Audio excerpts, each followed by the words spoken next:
اللہ کے نام سے شروع کرتا ہوں جو کہ بڑا مہربان نہایت رحم کرنے والا ہے۔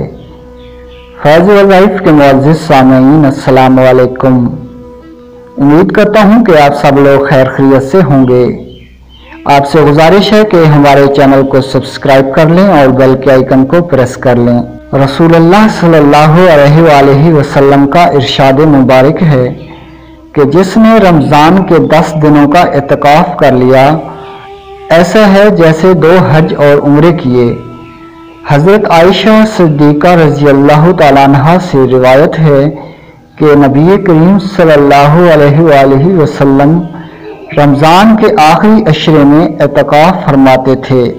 اعتکاف کے معنی ہیں عبادت کی نیت سے مسجد میں ٹھہرنا۔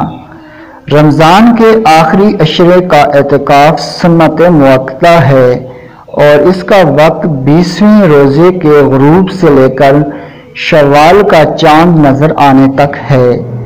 اعتکاف کے لیے روزہ شرط ہے۔